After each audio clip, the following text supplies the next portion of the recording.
आज का हमारा वीडियो भारत के भूगोल पर आधारित है। हमने कोशिश करी है कि भारत के भूगोल से संबंधित जो इम्पोर्टेंट क्वेश्चन आपके परीक्षाओं में पूछे जा रहे हैं, उन परीक्षाओं को जिन जिन में जरूरत होती है मैप सहित समझाने की, उनमें समझा दे रहे हैं हम। यह हमने श्रृंखला ही चलाई है पूरी। इसमें पहले भी हम 5-6 सेट डाल चुके हैं। इस वीडियो को देखने से पहले मैं इसका पीडीएफ आपके टेलीग्राम चैनल पर डाल दूंगा। संजय देव जो आपका टेलीग्राम चैनल है, संजय देव क्लासेस करके, उससे आप पहले पीडीएफ से खुद सॉल्व कर लें इसको, उसके बाद यहाँ से मिलान कर ले। बल्कि यहाँ मैं एक्सप्लेन भी कर दे रहा हूँ उसको। तो इसमें 25 क्वेश्चन है, 25 क्वेश्चन के पहले भी पीडीएफ पड़े हुए हैं, आप इनको कर लें। भारत के भूगोल के लगभग इंपॉर्टेंट क्वेश्चन सभी यहाँ कवर हो जाएंगे आपके। तो इसमें पहला क्वेश्चन है, भारत का उत्तर का विशाल मैदान सबसे सकरा है। इस सतलज के मैदान क्षेत्र में, गंगा यमुना के दोआब क्षेत्र में, मध्य गंगा के मैदान में और ब्रह्मपुत्र नदी में। भारत का जो उत्तर का विशाल मैदान है वो आपका सबसे सकरा कहाँ है, ये पूछ रहा है। सबसे सकरा कहाँ है, ये उत्तर का विशाल मैदान है भारत का।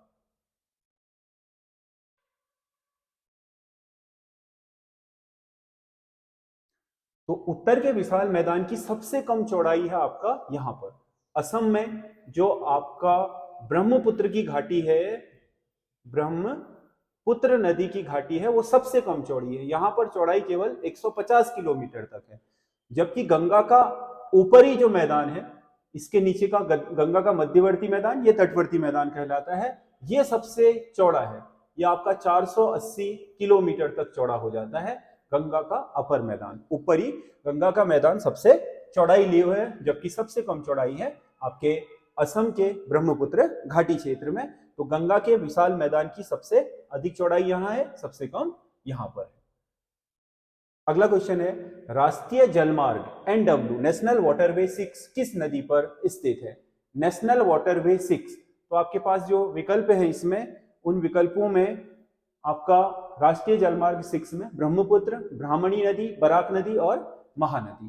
तो इसमें जो आपका NW6 बनाया गया है, नेशनल वाटरवे 6, वो आपके असम में है, बराक नदी पर। NW6 121 किलोमीटर लंबा है, जो लाखीपुर को आपका भांगा, लाखीपुर को भांगा से जोड़ता है असम में। ये बहुत महत्वपूर्ण है क्योंकि नॉर्थ ईस्ट में एक आपका पहले ही आपका बन चुका है, जो धुबरी से सादिया तक जाता है, NW2 ब्रह्मपुत्र नदी पर। NW1 तो गंगा पर है, ये आपका इलाहाबाद से लेकर के हल्दिया तक। दूसरा वाला जो आपका भारत का नेशनल वाटरवे था, बनाया गया है, वो आपका सादिया से धुबरी तक। इसमें होता यह है कि नदी को नौगम्य बना दिया जाता है। इसमें छोटे स्टीमर या जहाज आसानी से चल सकते हैं, क्योंकि जो सड़कें होती हैं, सड़क मार्ग या रेल मार्ग थोड़ा महंगे होते हैं जल मार्गों की अपेक्षा। तो आंतरिक भागों में व्यापार करने के लिए आपका जल मार्ग से बहुत कम भाड़ा लगता है। ये समझ लो कि रोड मार्ग, सड़क मार्ग का जस्ट 1/3 भाड़े में आपका एक चीज दूसरे जगह तक पहुंच जाती है। तो उसके लिए नेशनल वाटरवे, इनलैंड जो आपका वाटरवे अथॉरिटी है, उसके द्वारा ये नेशनल वाटरवे बनाए जाते हैं। हाल ही में आपने देखा होगा कि गंगा क्रूज विलास चलाया गया है, वो आपका गंगा नदी में नेशनल वाटरवे है 1 है, जो उसमें आपके प्रैक्टिकल के लिए चलाया गया था प्रायोगिक तौर पर, कि इस क्षेत्र में अब हम जो चीजें हैं उनको ढोने के लिए, समुद्र में उतारने और समुद्र से अंदर लाने के लिए इसका प्रयोग कर सकते हैं या नहीं। इससे कॉस्ट में बहुत कमी आ जाती है, क्योंकि दुनिया भर में व्यापार करने के लिए या दुनिया भर से जो चीजें लाते हैं, उनके समुद्री तट तक आने में जितना खर्चा होता है, उससे ज्यादा खर्चा हमारा आंतरिक भागों तक पहुंचाने में हो जाता है। अगर हमारे नदी मार्ग नौगम्य हो गए तो इससे हमारी लागत घट जाएगी। यूरोपियन देश, अमेरिका, चाइना, उन देशों की आपके व्यापार में एक मजबूत पकड़ का कारण उनके पास आंतरिक जल मार्ग भी हैं, ये एक वजह है। तो भारत में अभी तक 6 जल मार्ग डेवलप किए जा चुके हैं, उसमें से छठा जो है वो बराक नदी पर है, असम में, लाखीपुर से भांगा तक जाता है। तो इसका सही आंसर सी है। अगला क्वेश्चन है,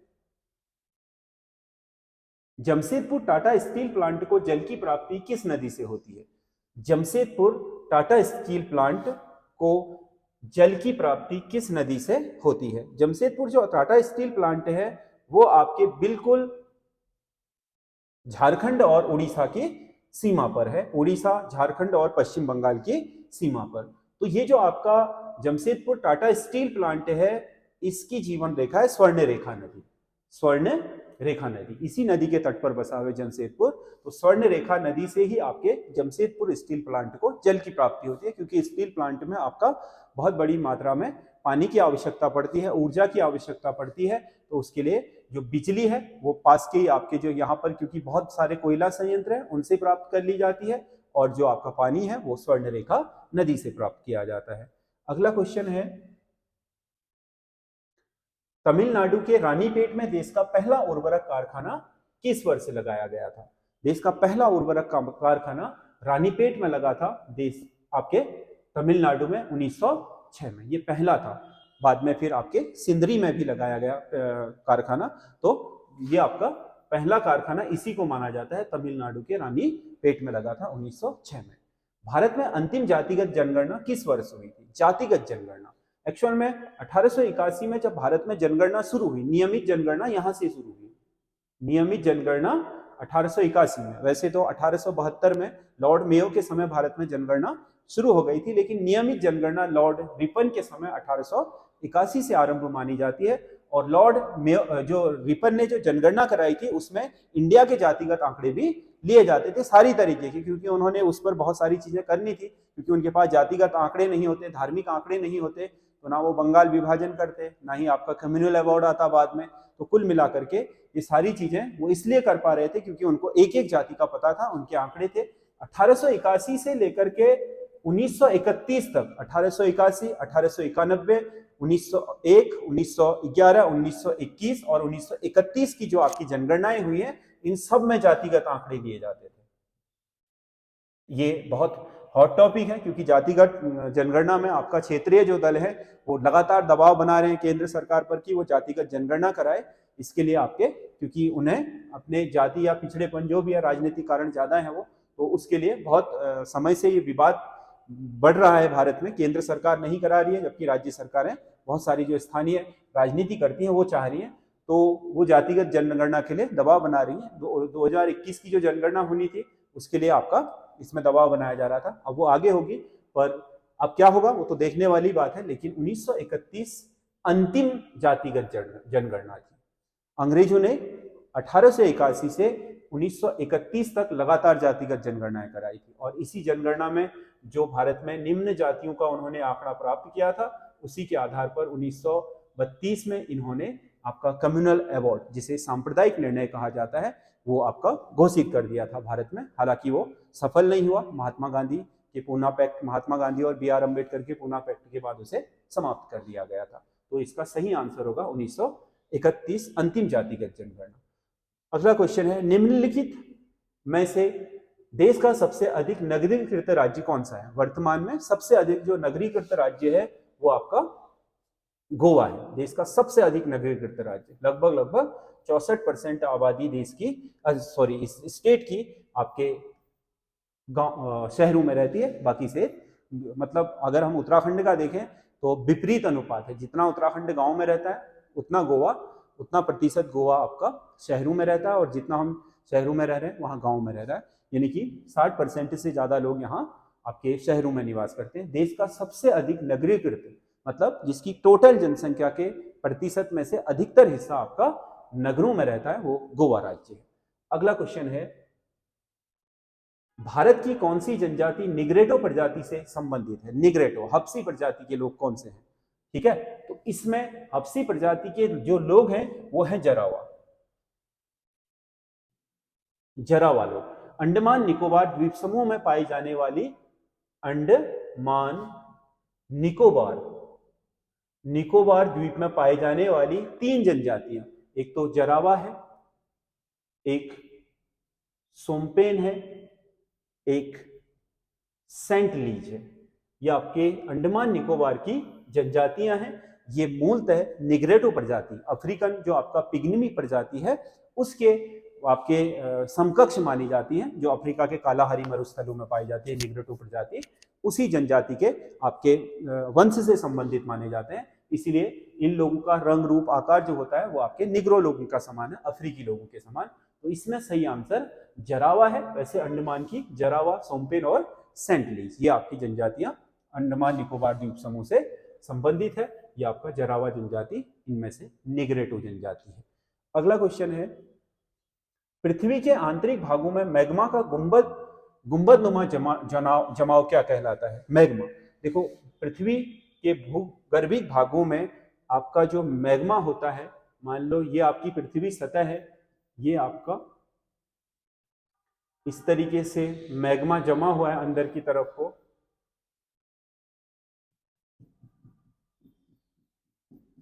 और ये नली बनी हुई है, नली से नीचे फिर आपके ऐसे गुंबद में जमाव है पृथ्वी सतह के अंदर, क्योंकि सतह के अंदर जो आपका गर्म पिघली हुई चीजें होती हैं उन्हें मैग्मा बोला जाता है, और जैसे ही वो ज्वालामुखी उद्गार के रूप में बाहर आ जाती हैं उन्हें लावा बोलते हैं। लावा को आंतरिक भागों में मैग्मा बोलते हैं। तो ये जम भी जाती हैं, तो इससे कई तरह की भू आकृतियां बनती हैं।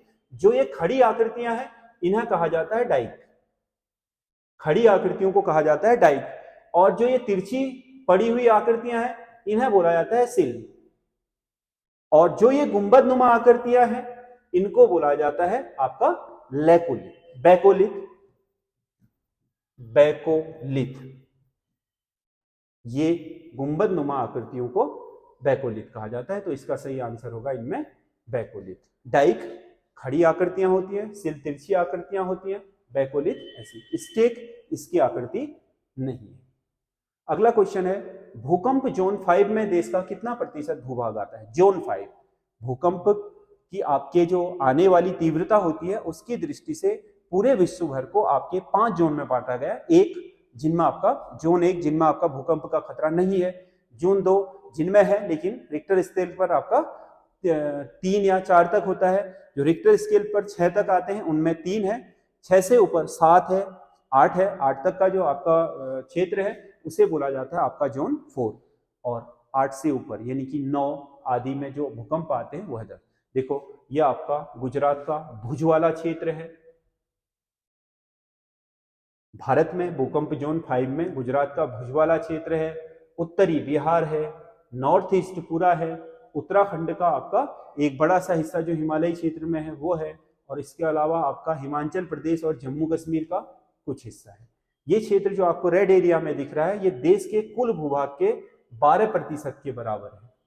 तो भारत का जोन 5 में अति संवेदनशील भूकंप प्रभावित जो क्षेत्र हैं भारत के, या भूकंप से आने की दृष्टि से बहुत संवेदनशील है, अति संवेदनशील, संवेदनशील तो जोन 4 है, अति संवेदनशील जहां रिक्टर स्तर पर 9 के पैमाने का भूकंप भी आ सकता है, उस भूभाग में भारत का 12% हिस्सा शामिल है।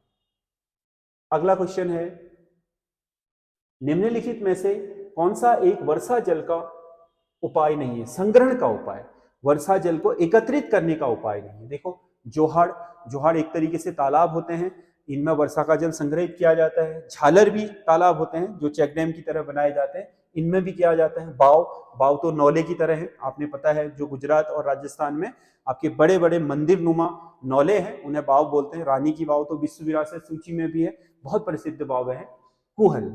कुहल एक्चुअल में जिसे हमारे उत्तराखंड में गूल कहा जाता है, हिमाचल में इन्हें कुहल बोलते हैं। हिमालयी ग्लेशियर से आने वाला जो पानी है उसे नाली से काट करके खेतों तक लाने की व्यवस्था कुहल कहलाती है। वैसे जल का उपयोग करने का तरीका तो है, लेकिन वर्षा जल संग्रह नहीं है, बल्कि जो आपका वर्षा जल या ग्लेशियरों का जल है उसे ग्लेशियरों से अपने उपयोग के स्थान तक लाने का एक आपका ट्रांसपोर्टेशन का मार्ग है कुहल, जिसे हमारे यहाँ गूल कहा जाता है। वैसे है ये क्या, नालियां जिन्हें हाथ से काटा जाता है खेतों से होते हुए ऊंचाई वाले ग्लेशियरों से नीचे की तरफ जो खेत होते हैं उनकी तरफ, क्योंकि ग्लेशियरों के तो अपने मार्ग हैं पानी के बहने के, लेकिन लोग इन्हें अपने द्वारा बनाए गए मार्ग से अपने खेतों तक ले आते हैं, तो उन्हें कुहल कहा जाता है। ये नहीं। मैटूर बांध किस नदी पर स्थित है? मैटूर बांध किस नदी पर स्थित है? जो मैटूर बांध है वो है आपका कावेरी नदी पर। मैटूर बांध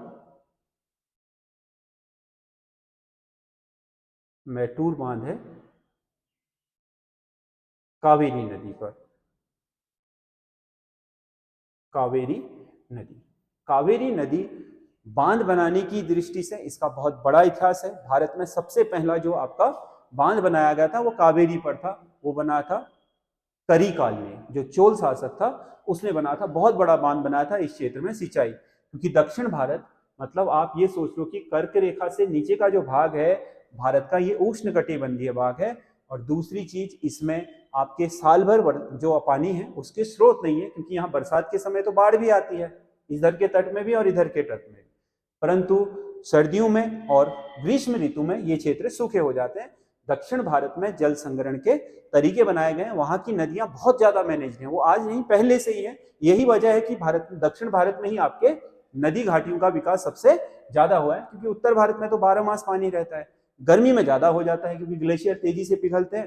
हिमालयी नदियां सदाबहानी है, जबकि दक्षिण भारत की प्रायद्वीपीय नदियां आपके सदाबहानी नहीं है, वो केवल मौसमी नदियां हैं। इस वजह से वहां उन नदियों का जल बरसात के समय संग्रहित कर लिया जाता है, इसीलिए दक्षिण भारत में बांध बहुत ज्यादा है। तो बांध बनाने की प्रक्रिया ये प्राचीन काल से चल रही है। करिकाल ने ही बनाया था पहला बांध, करिकाल चोल शासक था, इसने कावेरी नदी पर पहला बांध बनाया था। और आपको पता होना चाहिए कि भारत की पहली जो आपका जल विद्युत परियोजना शिव समुद्रम लगाई गई थी, वो भी आपके कावेरी नदी पर ही लगाई गई थी। शिव समुद्रम ये 1902-3 माना जाता है इसका समय। उसके बाद फिर उत्तर भारत में ग्लोगी परियोजना लगी है मसूरी में भट्टा फॉल पर, उससे पहले कावेरी में शिव समुद्रम जो आपका झरना है उस पर पहला आपका जल विद्युत परियोजना लगाई गई थी। भारत की यही है, ओवरऑल भारत की ये है, दक्षिण भारत की भी है, उत्तर भारत की इसे मानेंगे ये, लेकिन इसके बाद दूसरे नंबर की होगी ग्लोगी परियोजना।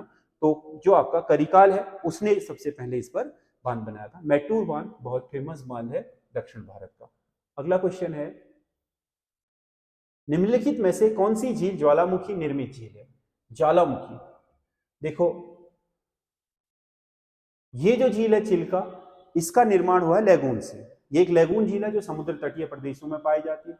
नक्की झील, नक्की झील आपका इस राजस्थान में है, ये आपका पवन निर्मित झील है, पवन के अपरदन से खड्ड बन गया, उसमें पानी भरने से। पोवई झील, उल्कापात, ये महाराष्ट्र में ही है, लेकिन उल्कापात किसी समय पृथ्वी से कोई उल्का पिंड टकराया होगा तो उसके कारण जो खड्ड बन गया तो उसमें ये निर्मित हुई है। और लोनार झील, लोनार झील इनमें से ज्वालामुखी निर्मित झील है। कभी ज्वालामुखी उद्गार हुआ होगा तो ज्वालामुखी उद्गार के फलस्वरूप, जो ज्वालामुखी उद्गार में जो उद्गार के फलस्वरूप जो पहाड़ बनते हैं, तो इसमें जहां से निकल रहा होता है इस क्षेत्र में एक विशाल खड्डा बन जाता है। जब ज्वालामुखी उद्गार में लावा की समाप्ति हो जाती है तो उसके बाद जल और वाष्प निकलने लगता है। जहां जल निकलता है वहां झीलें बन जाती है, जहां वाष्प निकलता है वहां धुआरे बन जाते हैं, कहीं कहीं पर जल और वाष्प दोनों निकलते हैं, वहां गीजर बन जाते हैं।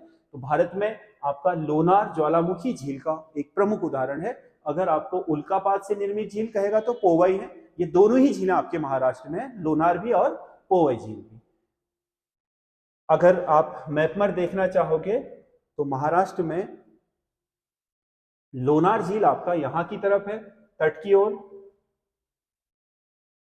लोनार झील आपका तट की तरफ है और पोवई झील अंदर की तरफ है। ये दो झीलें हैं जो अपने आप में कुछ अपनी विशिष्ट जो निर्माण की प्रक्रिया है उसके लिए जानी जाती है।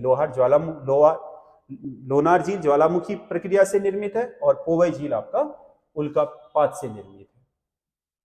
अगला क्वेश्चन है, गेहूं के करनाल बंट रोग का कारक क्या है? करनाल बंट, ये एक तरह के फफूंद है, करनाल बंट कवक है जिसमें आपका गेहूं का जो आपका दाना होता है, बाली होती है, वो पूरी तरीके से आपके उसमें फफूंद लग करके वो खराब होनी शुरू हो जाती है। सबसे खतरनाक रोगों में से एक माना जाता है करनाल बंट को, यह आपका कवक जनित रोग है। निम्नलिखित में से गाय की सर्वाधिक दूध देने वाली प्रजाति है? गाय की जो आपका सर्वाधिक दूध देने वाली प्रजाति है विश्व में वो है होलेस्टीन। होलेस्टीन आपका सबसे ज्यादा दूध देती है। ये आपका एक दिन का इसका एक टाइम का दूध 25 लीटर, औसतन 25 लीटर एक टाइम का दूध होता है होलेस्टाइन का। ये भारत में सबसे अधिक दूध देने वाली गाय की प्रजाति है। अगला क्वेश्चन है, भारत में सर्वाधिक कोयला भंडार किस नदी घाटी में पाया जाता है? कोयला नदी के नाम से किसे जानते हैं भारत में? आपको पता होगा, दामोदर नदी कोयला नदी के नाम से जानी जाती है भारत में। दामोदर नदी, कोयला नदी दामोदर नदी को बोलते हैं क्योंकि भारत का 70 से 75% कोयला इसी घाटी में संचित है, दामोदर नदी घाटी में। ये वाला जो आपका दामोदर नदी घाटी है इसमें कोयले का सबसे बड़ा भंडार भारत में इसी में है। 70% से अधिक कोयला एकमात्र आपका दामोदर वैली में है। दामोदर वैली जो आपका मुख्य रूप से झारखंड, छोटा नागपुर का पठार झारखंड के और आपका पश्चिम बंगाल में स्थित है। इसके इर्द गिर्द आपका जो रीजन है इसका, या इसकी जो नदी घाटी है, इसमें जो अन्य नदियां आती हैं, उन नदियों के जो आपके लिंकेज हैं, उन नदियों की घाटी यानी कि बेसिन में भी कोयला है। ये सब दामोदर की सहायक है। तो दामोदर नदी घाटी में भारत का 70% कोयला पाया जाता है, इसीलिए भारत की कोयला नदी और जैविक मरुस्थल के नाम से इसे जाना जाता है। अगला क्वेश्चन है, बंबई हाई नामक तेल उत्पादन क्षेत्र में तेल उत्पादन किस वर्ष हुआ था? बंबई हाई भारत का तेल उत्पादन करने वाला महत्वपूर्ण आपका क्षेत्र है। बंबई हाई अगर आप देखोगे तो भारत में कहाँ है, देखो ये जो भारत का मैप है, बंबई से 80 किलोमीटर अंदर, बंबई से 80 किलोमीटर अंदर अरब सागर में यहां पर एक प्लांट लगाया गया है, जापान से लिया है, इसे बोलते हैं सागर सम्राट नामक एक जहाज है जो आपका यहां पर तेल का खदान करता है। भारत की सबसे अधिक तेल उत्पादन करने वाली साइट यही है, जिसे